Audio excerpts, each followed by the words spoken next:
Bienvenue pour ce nouveau numéro de votre capsule Le Mercato sur 13 TV mbokk yi dal leen ak jàmm ci seen Mercato sur 13 TV ginnaaw ay jamono yu bëri ngi nii ñu ngi wër ab attaquant ngir été bile Olympique de Marseille bu ñu sukkandikoo ci la Provence ba tey ñu ngi bàyyi xel Rémois bi di Boulaye Dia am 23 ans nga xam ne def na saison bu baax ak 7 buts ci 24 matchs yu Ligue 1 waaye joueur bi nga xam ne jamono ji nee na club bu mu nekk mu ngi fay am jàmm te am na fa contrat sax ba 2022 am na yeneen club tamit yoo xam ne ñu ngi koy bàyyi xel yu ci mel ne Brighton ak Rennes waaye ba tey jii amul benn offre bu bàyyeekoo ci Marseille boo xam ne defagum nañ ko bu ñu sukkandikoo ci France Football FC Barcelone ñoo ngay intéressé wu ci Malang Sarr am 21 ans di ab défenseur central daal di libre ci bépp contrat ginnaaw ba mu bàyyeekoo ci Nice dirigeant wu FC Barcelone yi jot nañoo waxtaan ak moom. Besiktas tàmbali na waxtaan ak Stoke City ngir mën a jënd international sénégalais bi di Pape Alioune Ndiaye ñu naan ko Badou Ndiaye noir et blanc yi proposé nañ ab offre ngir ñu abal leen joueur bi ak ab option d'achat bu 2 millions d'euros fi mu tel nii ay détails rek moo des ngir ñu officialiser transfert bi défenseur bi am 24 ans te football ca Demirspor deuxième division bu turc du Joher Khadim Rassoul mën na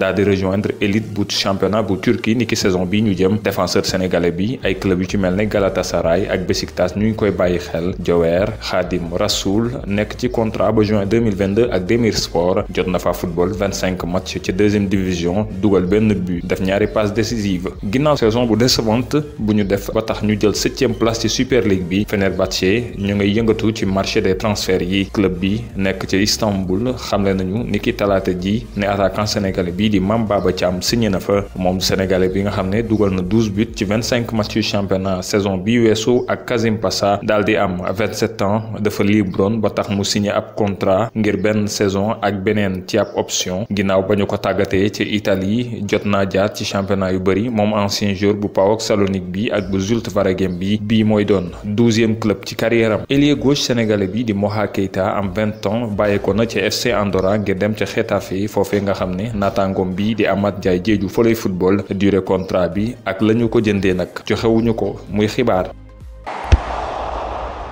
buñ sukkandikoo ci Daily Mail Pierre-Emerick Aubameyang nga am 31 ans joxe na accord verbal am Arsenal ngir xaatim fa beneen contrat bu ñetti at Gunners yi nga xam ne ñu ngi finaliser document bi dañu proposer seen attaquant vedette gabonais bi salaire bu mucc ayib bu 250 000 livres par semaine maanaam 275 000 euros ci nañu ko doon xaaree François Kamono signé na ak club russe bi di Lokomotiv Moscou transfertu attaquant bi nekkoon ca Bordeaux am 24 ans ñu ngi ko xayma ci 5 millions d'euros buñ sukkandikoo ci sunuy xibaar Stade Rennais jaarale ko ci Florian Maurice ba tey ñu ngi may gët ivoirien bi di Jérémy Boga FC Séville ñoom it ñu ngi ci dossier bi waaye jamono ji seen xel ci li mu gën a ne mooy seen final Europa League bi ñuy waajal ñi nga xam ne nag ñoo bëgg joueur ivoirien bi ngir ñu mën koo jot faaw rek ñu daal di génne 30 millions d'euros lu mu gàtt-gàtt ndax Sassuolo loolu lay laajte Wilfried Zaha am 27 ans musul nëbb ne bëgg naa dem ci beneen club quitté Crystal Palace ivoirien bi ku moyul ñaanam dana antu ndax bëri na ay club yu koy laaj bokk na ca ñoom Paris Saint-Germain ak Monaco.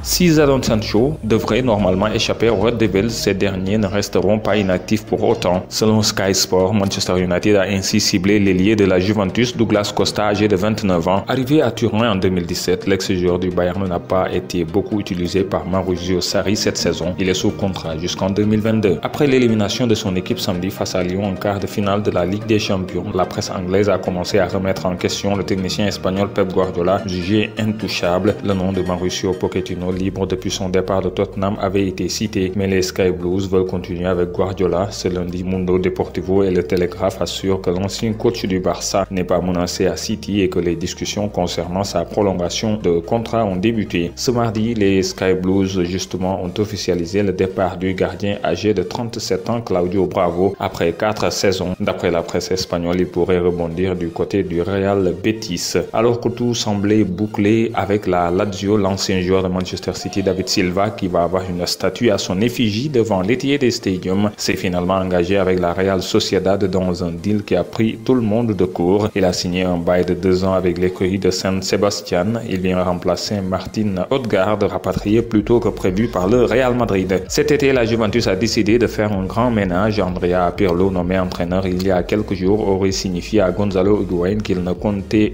pas sur lui. Mais d'après Tuttosport, l'attaquant argentin ne compterait pas quitter Thuram, lui qui touchera un salaire de 7,5 millions d'euros net pour sa dernière année dans le Piémont. Souvent annoncé sur le départ lors des derniers mercato, Daniele Rugani pourrait finalement quitter la Juventus pour de bon cet été après 5 années. Selon les informations de la Gazzetta dello Sport, le FC Valence penserait aux défenseurs dont le contrat prend fin en 2021. Le club turinois ne serait pas fermé à un départ. Le Real Madrid et Grenade ont un accord pour le prêt du joueur Jesus Vallejo pour la prochaine saison jusqu'au 30 juin 2021. L'information est annoncée par les Merengues sur le site officiel du club. Le défenseur de 23 ans était déjà en prêt là-bas l'an dernier. En janvier dernier, Régnier faisait le grand saut vers l'Europe. Le jeune attaquant de 18 ans a quitté Flamengo pour rejoindre le Grand Real Madrid. Quelques mois plus tard, le Brésilien va quitter les Merengues puisqu'il va être prêté au Borussia Dortmund. D'après Globo Esporte, tout va s'accélérer. Le média brésilien explique que Régnier va être prêté pour 2 saisons au BFB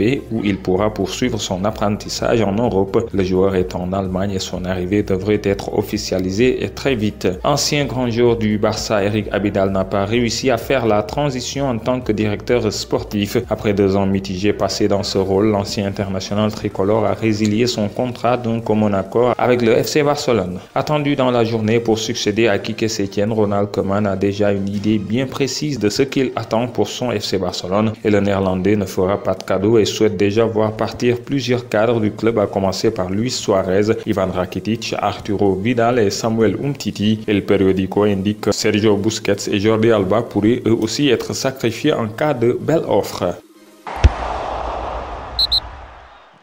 ñu jeexale ak bonus sport. Inter dafa daan ci lu yaatu Shakhtar Donetsk 5-0 ba tax mu daal di rejoindre FC Séville ci finalu Europa League. ñu jàpp ne ci match boobee nag duo bi di Lautaro Martinez ak Romelu Lukaku def nañ match bu mag ndax ku nekk ci ñoom ñaar dugal nga ñaari but. Conseil d'administration bu Barça daal nay fësal jamono ji nga xam ne ci la seen élection président su club bi di am. dañu ko fas yéene amal lu ko dale 15 mars 2021 ci biir saison bi waaye date exacte bi nag njeexitalu janvier lañ ko fas yéene fësal. AS Rome ñoom officialisé nañu ne soppi nañu propriétaire maanaam ñoom moom club bi ni ñu ko doon waxee ay bés a ngi ni club bu capitale italienne bi groupe américain bi di Friedkin nga xam ne ab milliardaire texan moo ko moom ñoom ñoo jënd club bi lee li ñu ko jëndee nag ñu ngi ko xayma ci lu tolloog 591 millions d'euros. Ligue 1 mu ngi waroon tàmbale niki vendredi ak ab match bu am solo diggante Olympique de Marseille ak AS Saint-Étienne waaye ñeenti cas positif ci coronavirus yi ñu nemmeeku ci Olympique de Marseille tax na ba ñu dakkal googee jongante. Beneen match historique mooy jël place am niki vendredi ca 19h muy derby de l'Ouest diggante Bordeaux ak Nantes. Mesdames, Messieurs, c'était tout pour ce mercato sur 13 TV. Merci de l'avoir suivi. Rendez-vous demain pour un nouveau numéro.